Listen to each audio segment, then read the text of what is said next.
Today we will talk about PR in the UK and what to think about when breaking a Swedish artist to your market. So let's start with the introduction of yourselves, what you do, and also your right now favorite Swedish artists. My name is Lorraine. I work at Charm Factory. I've been doing digital music PR for 10 years. I'm currently working on Noel Gallagher, Rag & Bone Man, lots of other interesting artists. Favorite Swedish artist right now is Beatrice Eli. Nice. My name is Sandra Croft. I actually come from a background in PR. I've been a publicist for 6 years in London, but currently now I work at Redeye, which is like a music distribution company based in North Carolina, but we have offices all over the world, and London is a major base for us. And what we do is, my specific job is in like press management, so I help to set up like press campaigns for artists, like book PR, kind of do metrics, analytics, like help a bit with streaming possibilities, predominantly in the UK, but all over Europe as well. And your favorite Swedish artist? Oh, sorry, yeah. So I forgot about that part. I think my favorite Swedish artist is the Tough Alliance. Yeah, the Tough Alliance. Thanks. Hi, I'm James. I run a little music PR company called Mystic Suns PR. We have a little blog going on as well.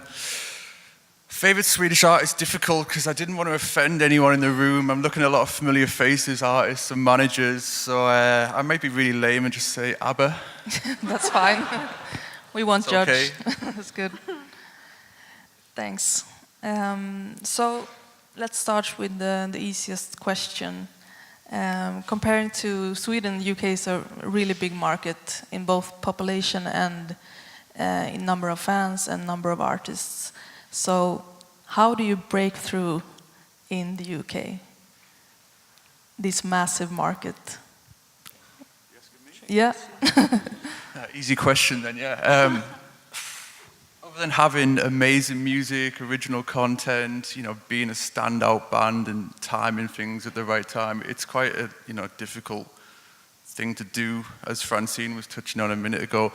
I think you've just got to try and be original, which is getting harder and harder, obviously in music and as genres evolve, but I think it's important to be able to ride the wave of what is going to be the next hip genre in music. And obviously, if I knew the answer to that, well, I'd probably still be sat here, but Yeah. I don't know. What do you think? I think for me, it's probably really important to have like a compelling story around your artist. So have a kind of focal point, something that, I think you gotta, like Francine said, I think the markets in the UK is like quite stubborn. They want something to relate to. I find that, there's a lot of new artists, there's a lot of people competing for attention. So how is your artist unique? And like beyond that, I think you gotta have like everything in place. Like, bands have to be playing live, and not just in London, but all over the UK. So there's gotta be a whole plan of like getting this together rather than having like, different things fall different times. But yeah, it's a difficult one. And I think really it depends so much on the genre of the artist, and I think you need to do a lot of homework and figure out what your artist's audience is and who that is, and try, to find different ways of reaching them rather than reaching out to a mass audience of like everyone, essentially. I think as well, like the other thing is, I think a lot of people start campaigns with one track, and they might start to get momentum, and then it stops because they don't have something to follow up with. So actually having a body of work, even if it's just an EP, is much more beneficial because you then have just a huge gap in your campaign. And to be honest, something bigger and better has come along in the meantime, and people forget, like, there's so much noise out there, there's so many artists releasing. So it's like actually spending time to build up momentum. It doesn't happen, like we were talking just a second ago about Hype Machine and SoundCloud, and the fact that actually you don't get that really quick success with like hundreds of blog posts anymore. So actually it's about continuously building something much more like beneficial, I think. Thank you. So, like, having this in mind, is there some characteristic of the market to think about that is special for the UK when bringing a Swedish artist there? Well, aside from the fact that they're probably hypercritical, they actually, I think, the UK market really warm to like Scandinavian artists overall. So I had a conversation last night with Chris at Cosmos about this. If I sent out an artist, maybe they were just as a British artist, as opposed to if I sent it out and said that they were Swedish or Norwegian, actually the reception would be probably more positive because they were Scandinavian. So I think actually the British market very open, particularly maybe bloggers and online. They have a real affection to this, to like Swedish artists. That's definitely my experience. Do you agree with that? Yeah, no, totally. It's been, I'd call it like a boom time, for Swedish artists the last few years. And I think that the whole Scandi pop genre stuff has really worked well. I've noticed it with artists I've worked on in the UK. And you're right, it does seem to have this, I don't know if something in Sweden just where you do pop in a cool way, maybe it's the way you present it, but I look at a lot of the pop music that comes from the UK and there's just no edge to it. And I think that I've been quite lucky working with a lot of really great Swedish artists that just, they're creating pop music, but they're doing it in a way that is quite appealing to not just the mainstream crowds, but also the underground, the hipster blogs, the tastemakers. And I'm not sure what it is you're doing, but it tends to be working well. Keep doing it.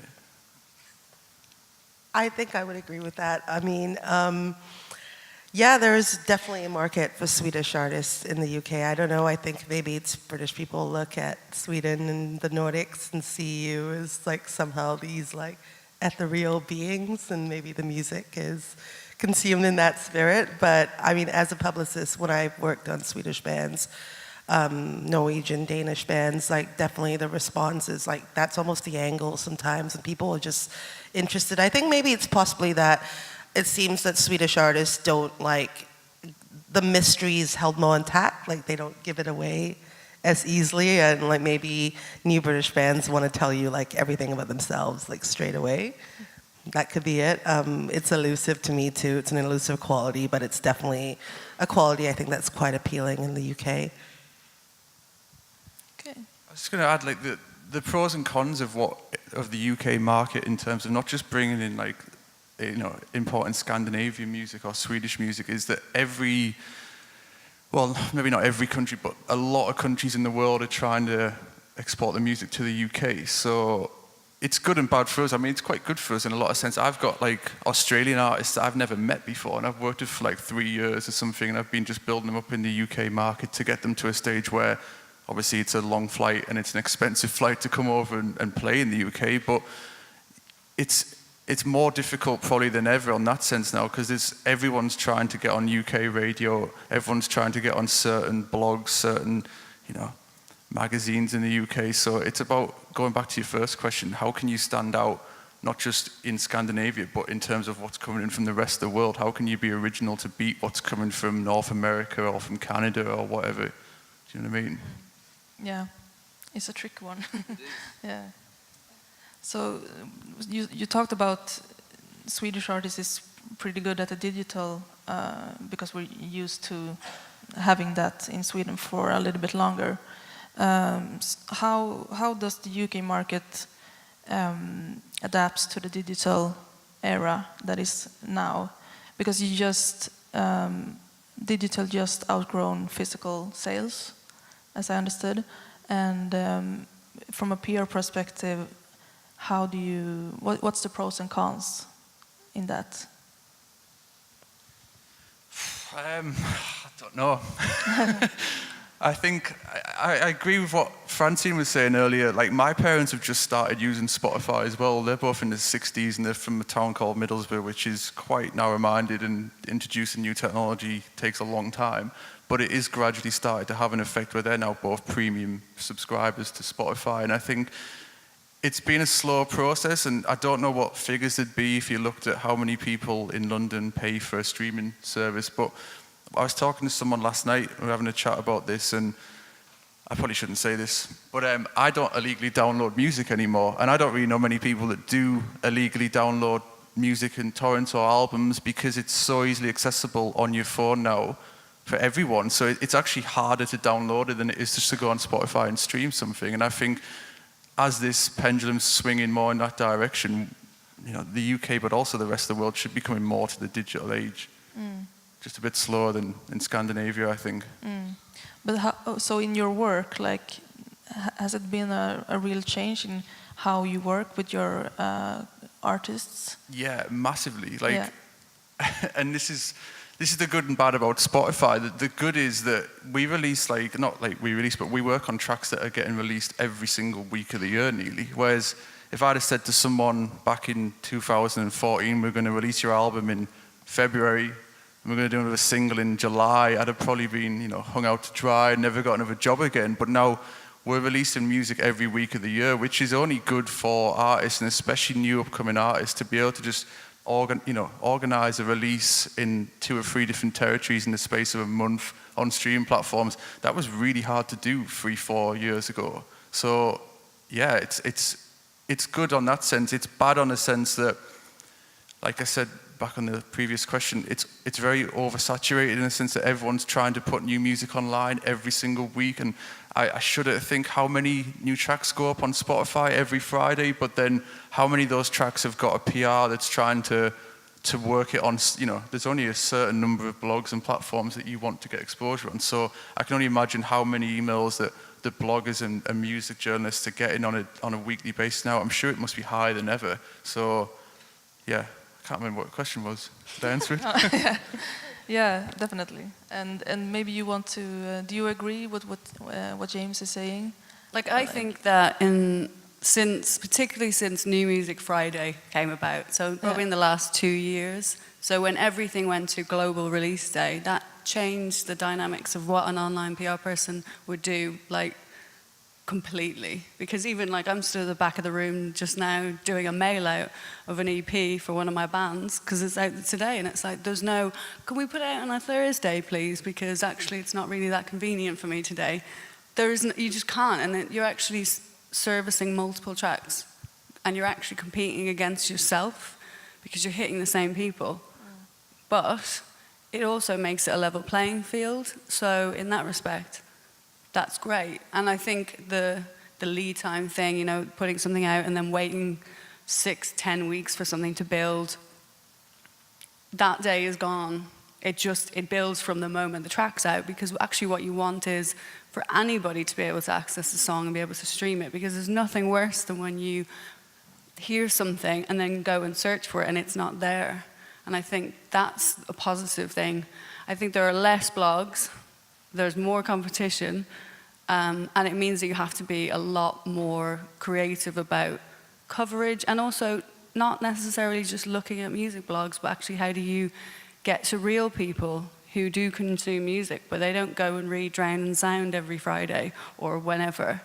And actually places like The Guardian are writing less and less about what I would deem real new music. I mean, I've had conversations with a music editor online, and basically if you wanted a video premiere, you would have had to be Beyonce or Rihanna, because they're like, it doesn't connect with their readers, it doesn't get the clicks. And the clickbait thing is a huge problem, because less and less of the bigger, more mainstream sites cover music. Places like Digital Spy removed all of their music editorial staff in recent years in the UK. So actually, you have to find other ways to reach people through like fashion blogs, through even places like WeTransfer. Like, they do a lot of promotion for music on that platform. So it's actually not just about where do people write about music in the very basic sense. And what about physical media? Do you work with physical media as well? Nope. I guess that is also... No, I mean, we specialize in online. Yeah. From a distribution perspective, I think what we're seeing with digital is just like an increasing fragmentation of press, essentially, because it used to be that, you know, we would see like a return in press that was like actually quite diverse across print and online, and now we're seeing like from a distribution perspective, physical media, like physical magazines, are still very key in selling your record in the UK.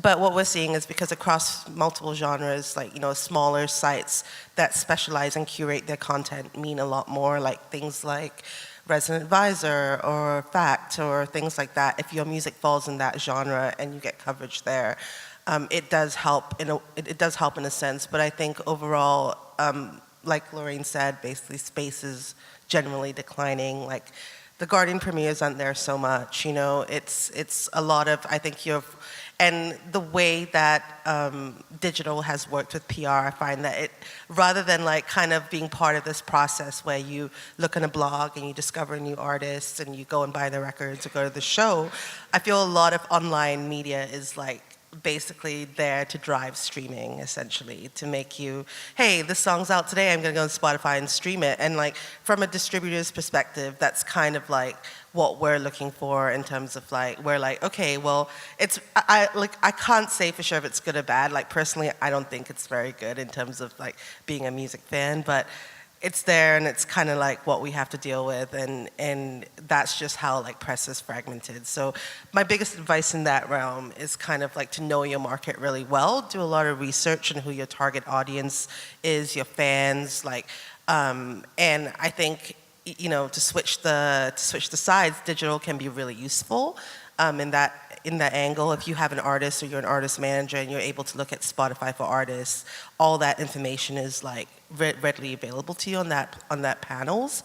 You can see who's listened where, like what demographic your fans are from, and I think that like really utilizing the information and driving, like deciding where in the UK, what like part of the UK, what demographic, what media that demographic consumes is probably a really good strategy in that respect.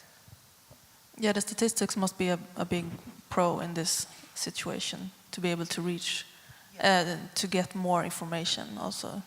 Yeah, definitely. Yeah. And like how you utilize the information. And yeah, the best thing is, I mean, in the past you used to be able to just jump in without doing a whole lot of research. And I think the playing field was more level, but that's not the case anymore. And the more specialized you are in your information, the better I think the results will be.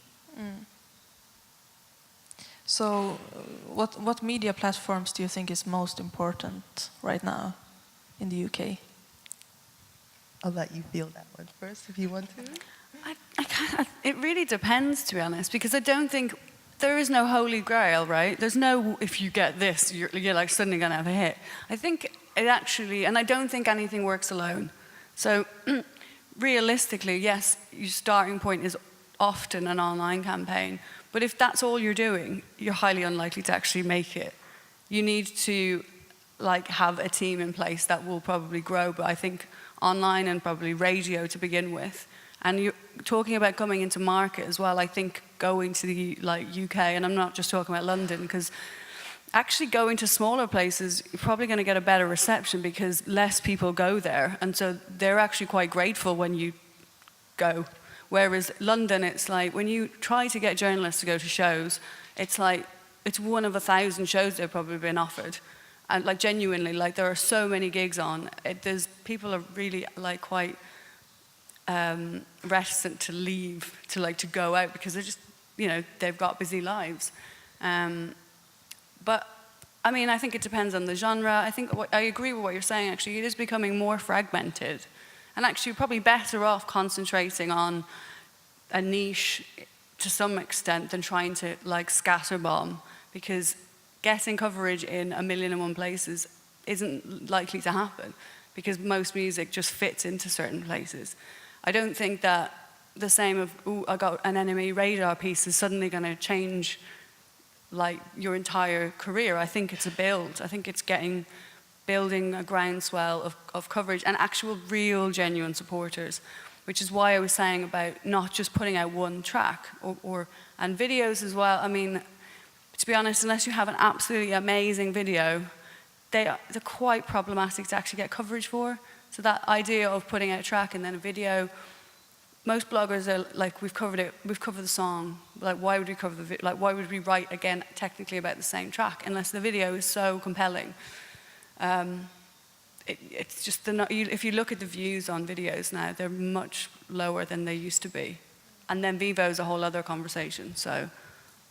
This is a little bit of a digression from the topic of the panel, but in relation to that, actually, like we're finding that things like social media advertising to boost certain, like, you know, to kind of get more followers on Facebook, or not followers, but to kind of boost the number of people who see a post on Facebook is kind of helpful in that realm and might actually like reach more people than the actual post. So I think looking at like marketing initiatives like that around your PR campaign, and they actually don't cost that much money. They're so cheap. Like you can do it for like £100 and get like, you know, a fair amount of Facebook views, or Facebook or Instagram. I work with one of the bands that we work with, Yumizuma, who is on one of our labels, is actually doing that a whole lot. And we've seen a whole lot of like, for a band that's kind of relatively small, we've seen a whole lot of traction around that. And people, you know, it's all about, rather than being like, who will my post or article reach, it's more about being like, how many people can I reach via this post article on social media, which is like an infinitely bigger audience, essentially. Yeah, I think as well with PR, like, I think in the beginning, people expecting that blog coverage is going to drive you some huge fan base is pretty misguided. But I think you need all of those things. So you need radio coverage, you need online, and you need real social engagement to start building the momentum. But no one thing works on its own. And that's why, like, getting a couple of radio plays doesn't change the world, but it's like you need to start somewhere. And that's when you need to start building momentum. And that whole thing about chasing social numbers in terms of, like, I know particularly with radio, there's, you know, certain channels will look for a certain number of followers before they'll even start supporting. But you can have inflated numbers. You can have 100,000 fans on Facebook, but it means nothing.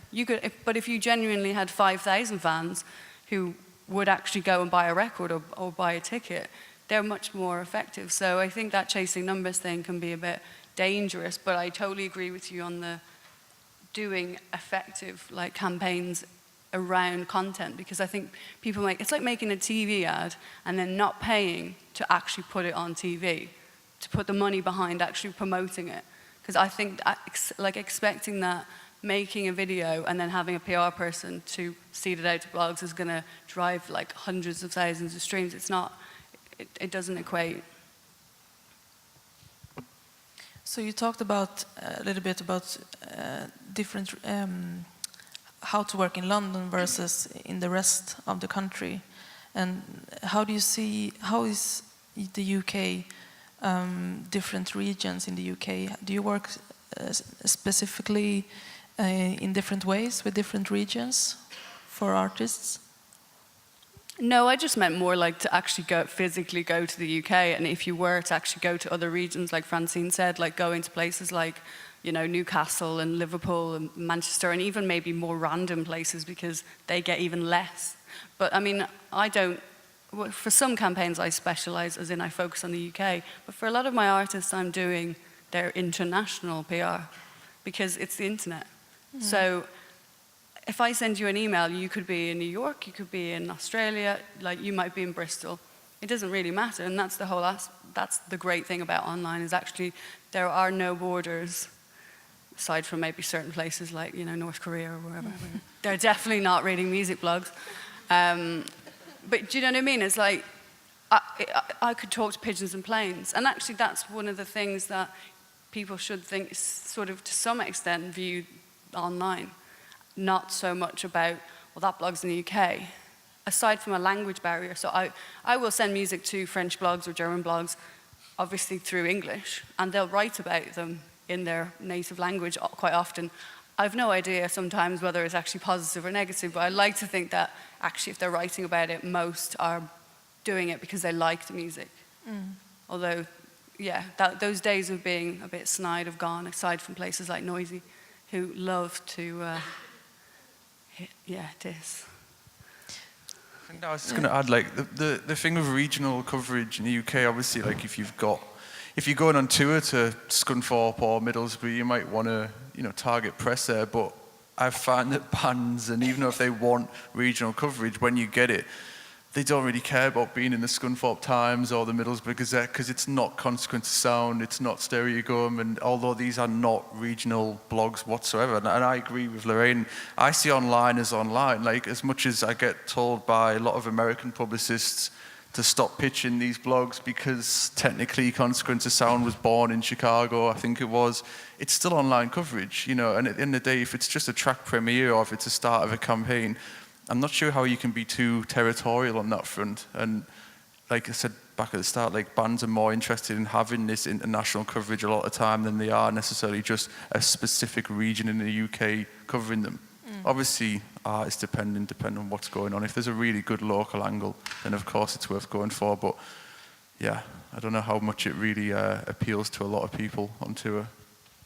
I mean, I think as well, like, people who are really passionate about discovering new music who go to blogs. So people will generally have preferred blogs for discovery. So whether it's the Line of Best Fit or Stereogum, as you mentioned, like, it's when they then discover that act, they'll then see, as in if they're interested enough, if they've been hooked enough, they'll probably follow them on Facebook or Twitter. And then it's a case of feeding them more information. So then they're suddenly coming to your location. So if it was, you know, Tovlo or whatever, and she's, you know, you followed her on Facebook, you'll then suddenly get a feed of, oh, look, she's coming to the UK and she's playing Scunthorpe. Like, brilliant, I'll go and see her. But you wouldn't have gone online necessarily to your local website, whatever that would be, like your local newspaper website, I guess, to find that information. You would have found it out through places where you discover that artist. I think it comes in a different way. So I don't think that localized thing, aside from a few sites that are probably still technically considered like regional, but as in maybe something like, what are they called? Like, oh no, it's fallen out of my head. Like Crack. Oh. Like Crack magazine would be like technically, is it Newcastle? Or is it? Yeah. But it's, They cover anything that you exactly. send them. So, I mean, they might probably veer a little bit more towards like local events on a live side of things, but I mean, musically not. I think, to add on to that point, my experience of regional press in the UK is not so much for like getting press, but it's more for promoting live events. So like if your band is playing in smaller cities or like kind of the main, what we call is like kind of main market cities like Bristol, Manchester, Liverpool, Glasgow, Brighton, it's important to get coverage for that show. And that's pretty much what we use it for.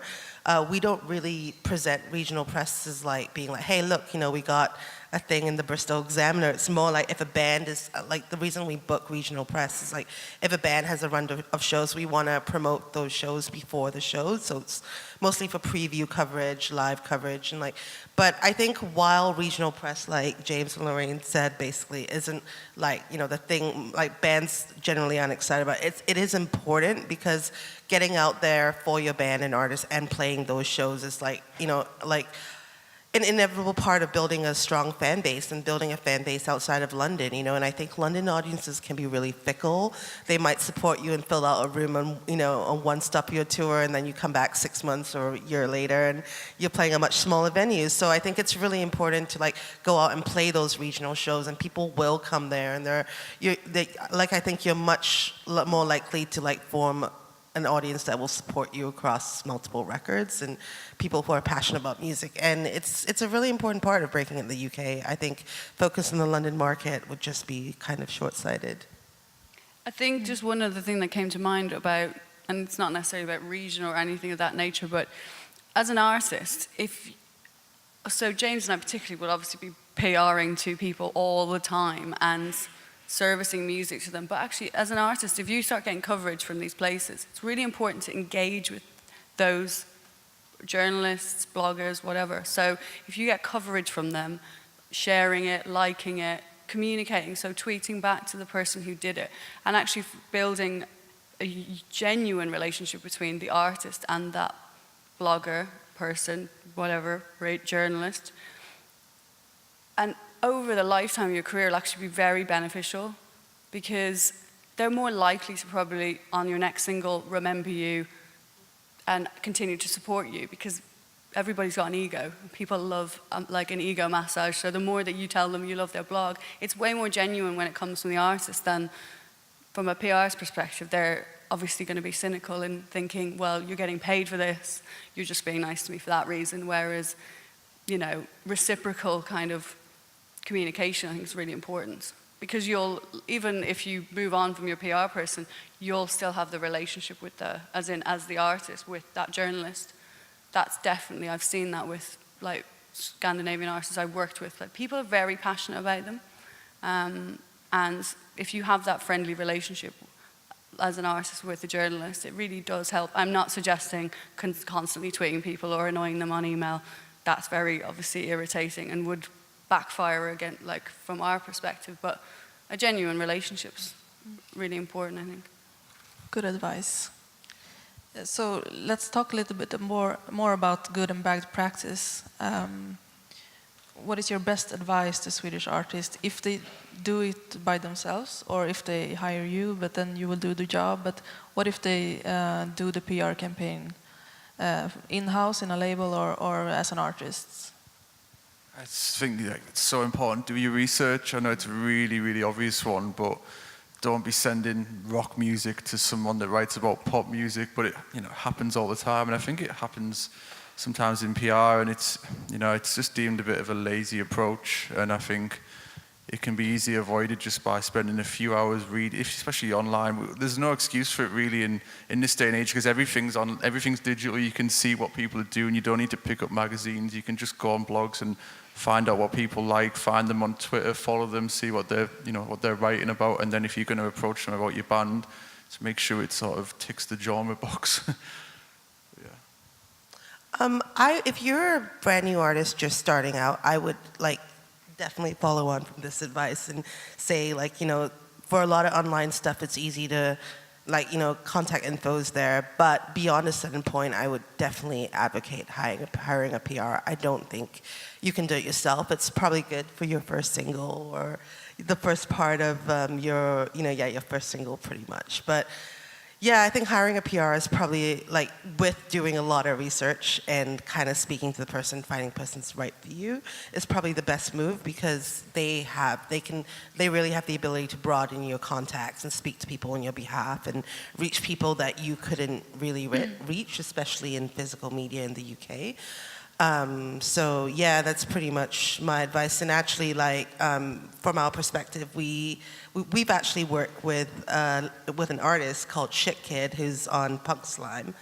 Guys are here today, so and that was definitely something where we saw it build from the grassroots level, and I think it was something, and then at a certain point before she released her record, she hired a PR, and we saw incredible returns on that, and it was a really great story. But I think having a PR involved at some stage really pushed that for us, rather than having her do it or relying on social media. I mean, obviously, I'm going to tell you to get a PR person, right? That would be weird if I didn't know. Kidding. Well, actually, though, if you were going to do it yourself in the very beginning, one, if you're going to email people, be brief. And I don't mean a couple of lines, but my reaction when I get a really long email is just to kind of go, ugh. And we get contacted every day by new artists, and you wouldn't believe some of the stuff that people do. I mean, basic, schoolboy errors of no music. An email with paragraphs and paragraphs of life story and no music, or worse, audio files. Don't send people audio files. Don't send attachments of MP3s or links to WeTransfer downloads. Send people. The thing is, you've got to make it as easy as possible for someone to consume your music. Send them a private SoundCloud link or whatever. In that instance, if it's first communication with somebody, and you have to stand out, because realistically, our job is to cut through all of the other people who are emailing on a daily basis. You've got to give people a reason to want to listen. And I would be the same. I probably, if you don't hook me in the first 30 seconds, I'm probably not going to continue. The only difference is when you get sent music by somebody you know. And I mean that if I get music from a label or a manager, somebody I have a personal relationship with, I'm far more likely to listen longer and probably just be more engaged with it, which is why people employ people like PR people, radio pluggers, because they have relationships with people, and their emails will be opened like over and above other people's. And because you have leverage, I've got artists that I can use as leverage to get new artists coverage. And I don't mean I can say, hey, I'll get you an interview with Noel Gallagher if you do this, but you're already having conversations with those people about other things. So there's always a bit of sort of give and take. People will kind of give you more, I guess, room for maneuver when, you know, you're already working together on something else. It doesn't mean, I mean, one thing I will say as well is that it's not our job to make people like the music. You can't do that. But you can present it to people in the most appealing way. Fundamentally, it's each person's opinion. And if someone doesn't like it, I mean, you have to grow quite a thick skin for either being ignored or, you know, told things that you maybe don't want to hear. But you can't possibly expect everybody to like everything. And, you know, that's just the way it is. So it's kind of like, be prepared for that as well, I think, especially if you're an artist communicating with a blogger, you know. They're mean. I'm joking. It's hard sometimes. I think we're gonna let a few questions from the audience, if you have any. Any questions from the audience? Come on. I was wondering if you have any advice on how to get in contact with songwriting camps opportunities in UK, and as well producers. I don't really. Like songwriting, like publishers, and is that what you mean? Songwriting camps where you would co-write with other songwriters. Oh, yeah, I think that's more in like kind of publishing. I don't think that would be really something done through PR. That's more PR is sort of like the end product where you're like, hey, I have this song and I want to get it out there.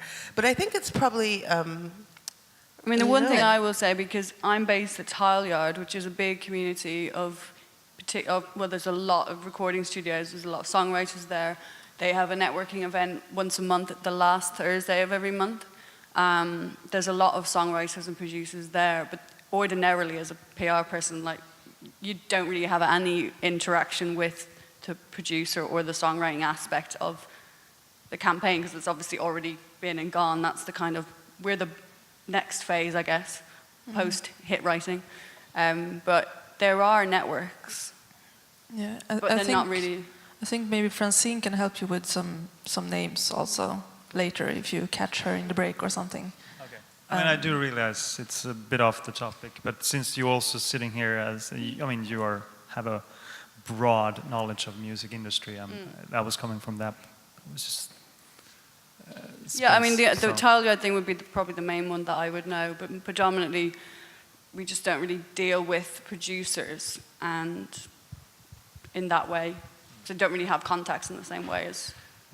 It seems, I mean, I have a friend who's a producer who's really involved in a lot of this, and that's my only perspective to this kind of community. But it seems, I'm not quite sure how the deals get done, but it seems to be like managers of talking to other managers, being like, hey, let me get my artists writing your song, or can I get my artists in your track, or them talking to each other. So I think it's like kind of partially being tapped into this like community of producers and songwriters, and yeah, that's probably the best. Yeah, I would definitely say on the publishing side, as in if you contacted UK publishers, even if they didn't sign you, if they saw the potential, they quite often introduce you to other songwriters that they're working with to arrange sessions, whether it leads to something or not. So I would go down again, I mean, it's about researching, so if you look at the kind of artists or producers you'd want to work with, or the type of people who are creating the kind of music that you feel you'd fit with, it's the same thing, really. I just wonder, I've got a question for you. You know, not a bad one. It's just, does, you know, like, obviously there's STIM here, and I'm wondering if STIM, does it host these sort of, like, I don't know, events where you can meet publishers or meet other songwriters? I know that PRS and BMI, some of the other music royalty societies do have, like, specific meet the publisher like workshop things, and I don't know how it works here in Sweden. They have STEM Expo once a year. It's actually changed now. They call it something. It's a bit of a different setup this year. They call it something different. But yeah, so that's happening once a year. Other than that, I don't know. Yeah. Yeah, because that's what I'd say is just look at like, and I think you can even from Sweden still like sign up to PRS newsletters and see what events are going on in the UK, and like the Talyards event that Lorraine mentioned. That's the best thing I could recommend, to go and meet other songwriters and meet. There are publishers that go down. There's a lot of industry that goes down, but I see a lot of musicians there as well. And as much as it's difficult to throw yourself in there and just shake hands with everyone tends to do it and just get really drunk at the same time. So you should come along to it. I mean, I don't know when's the next one. 26? 26. There you go. Let's go on that. All right, thanks. We have another question here. I think we got some publishers in this room too. I was just wondering, since you guys are sent so many different emails, like what do you look for? What hooks you with an email? What, as in if I was being approached by an artist? Yeah. I mean, it's the music. You can dress it up as however you wish, but if the music's not good enough, I wouldn't, yeah. I think That's if you... Sorry, go on. No, I think that's it. I think fundamentally, for me, I'm like, if I listen to something and I'm like, if I wouldn't want to listen to it, then I wouldn't expect somebody else would want to listen to it, because that is basically what we're asking people to do. Sometimes you can get sent something that isn't personally of your taste, but you know it's really good for the genre of music. Like when you're in a situation like that, you can at least recommend other people. But I also don't, if I turn something down and they ask me to recommend another PR person, I will only do it if I actually think that the music's good, and either I'm too busy or it's not right for the genre. But it's kind of a bit of an insult to pass it off on somebody else, and that's how I feel. So it's like sending it to another A&R person and going, oh, I don't really like it, but you might. It's like, well, what? Do you guys agree? Yeah, I was just going to say, I know we talked a bit about doing self-promotion, if you've done a single on your own or something in Sweden, or if you've had any kind of coverage that might appeal, like I'm not saying it would change your mind if you listen to the music, of course, and you don't like it, but if you've had Line of Best Fit, if you've had a little piece in NME, of course, make that relevant on the approach, just so people can see that there is something going on there that potentially the music media might like, and it might, well, I suppose it still comes down to the music, but it might sway my mind a little bit more to check it out, if you know what I mean. Thank you. We have another question over here. So how do you decide whether or not to be very specific about the artists you cover in terms of genre or sound versus differentiating a lot in terms of the issue of like cannibalizing yourself when you're pitching music and things like that? I'll work on anything if I think it's good, pretty much. And actually, I wouldn't specialize. I mean, I think there are certain genres, like as in if you were like classical or jazz, where it's very niche and you need to be very, very like meticulous about what you're doing in terms of knowledge around that genre. But other than that, I think if it's an amazing rock band or a soul singer or a pop act, in fact, it plays in your favor because you have more diverse contacts and you can actually help break artists out of areas. Because if for example, I specialize only in Scandinavian artists, that would actually narrow the reach that I would have, because I might never then speak to broader media.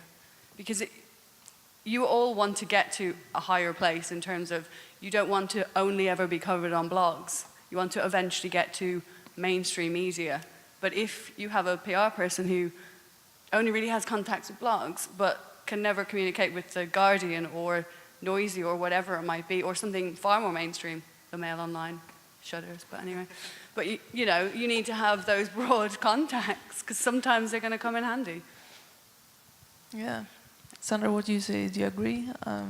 As someone who previously did PR, but now kind of mostly books PR, I definitely what I would look for in genre and booking PR is I would look at. I try to place the artist or the label with a PR that will understand that genre. It doesn't have to be specific to that sound, but somebody who does similar things and can reach out to that contact base, but can also further it. You know, like if we work in electronic music, we would want someone to, get it on the blogs, in fact, but we'd also want DJ Mag, and we want like physical print magazines, and I would take all that stuff into consideration. And like some PRs tend to specialize, not necessarily within, say, specifically Scandinavian pop, but more like, they'll specialize in generally a sound, and they're known for that sound, and the people they communicate with know them, and they trust the stuff they send them because in the past they sent them really good music from that genre. And I think it's very imperative to do your own research when you do hire PR. And it's also imperative to have a conversation with your PR and get their perspective on your music and not just have it be a transaction. Ask them questions like, as like a client to a PR, I ask them like, what do you think is possible with this? What do you think it's gonna get? What do you think the limits are? And just like really straightforward questions. And that's probably the best approach, really. I'm gonna add as well, I think there are certain PR companies out there who have a face, as in the person who goes out and meets the people and brings in the business, and it's not that person running the campaign. I think you need to make sure you know who's actually running your campaign, because sometimes it's an intern, and that's, I mean, when I work, I genuinely represent the artist's IPR. It's not I've got an assistant. It's like, no, I do everything myself, and so do all my colleagues. And you have the benefit of having a team who can share contacts and have leverage as a company, but you need to make sure that the person who's representing you gives a shit. Honestly, I actually genuinely care about all the people I represent, and I don't represent people I don't believe in, because I think you need that passion to be able to fight through, because you are fighting for coverage. You're fighting against James, in theory, because we are going for the same coverage quite often. So how do I make it stand out? Well, I have to really care about it to want to make it work. So yeah, find someone who, they might not be necessarily the most experienced or expensive, because I think people are fooled by that as well sometimes. It's like, find someone who really, who really wants to get their teeth in and prove that they can put you on the map, so to speak. We have another question here and another question in the back here. I wanted to know your opinion about what went wrong with MySpace. Because for a while... Justin Timberlake? No. Because for a while it was a tool really useful for new bands. And then suddenly it failed and nobody heard about it anymore. But Lily Allen, I think she got known through MySpace. Or that was a PR story that you were told, then you believed? I don't know. Maybe, I don't know. Well, but it's possible, true, right? I think it's media evolution, basically. SoundCloud came along and killed MySpace. And MySpace was really big because at the time it was the only way that, it was kind of the first streaming platform, really, that you didn't have to pay for. And I think SoundCloud came along, but it was so clunky, and it's not like, you couldn't, SoundCloud really changed the game and made it integrated for a press purpose as well. It's not like you could embed a MySpace player. So I think MySpace was more kind of a secret underground, and then SoundCloud came along and democratized it and got it everyone could just and that really upped. It's a PR game, pretty much, killed MySpace, I would say. Yeah, and I think, like you said, it is evolution. What happened to Bebo? What happened to Habbo Hotel? So many things like that just come and go. I mean, I'm going to be a bit controversial, but I think Twitter, certainly from a music perspective, is on the wane. I think it's far more beneficial as a news feed, but I think artists more and more, Facebook and Instagram, as a social perspective, it's more powerful. Because there's just so much on Twitter that you get lost. I mean, Donald Trump, just. We have a last question in the back, and then we have to round up for lunch.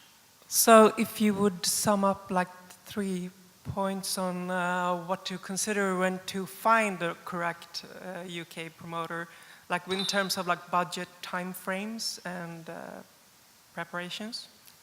How much would you, on a budget level, how much would you at least have to spend in order to hire a UK promoter and where to find that. I mean, if you have unlimited resources, that's great, but where to start, and also time frames on like forehand and etc. Well, I mean, I will say on the time frame thing, like don't contact somebody like a week before you want to put a single out, which happens quite often. Or people sometimes backtrack and contact you post-release. Like it's very difficult to PR something after something's on Spotify. The only times that changes is when the track is becoming a hit of its own accord because of other things. Because I've had one act that signed to Warner's that had already had like 6 million streams on Spotify on their first single that they just themselves had uploaded. But that was just a big pop song, and that there was reasons why it got the attention it did on Spotify that then led them to be signed. But I think that only really works with something that's a hit. So at least contact somebody, I would say like 3 or 4 weeks, if not longer, in advance of starting a campaign. In terms of how much, I mean, I think it totally depends, because obviously some campaigns are on a retainer, but if you're only talking about like a one-off track, I mean, most people are quite good at negotiating if you want to work, if they're genuinely passionate about working on something. I mean, I would say that probably you want to ballpark online PR between £700 and £1,000 a month.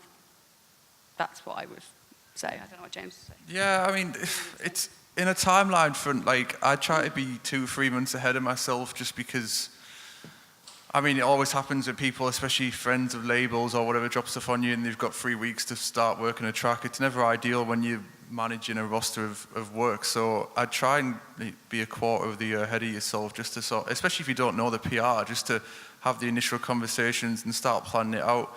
I think on a budget level, like, I know I hate just being like, it varies, because it does vary.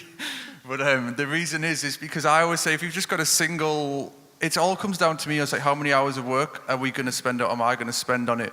And, you know, have you got, is it a single? Have you got a video that comes with it? All of this is extra content that needs working. But from my point of view, I just try not to just take on, all right, we've got one single, we're going to just throw it at the wall, see what happens.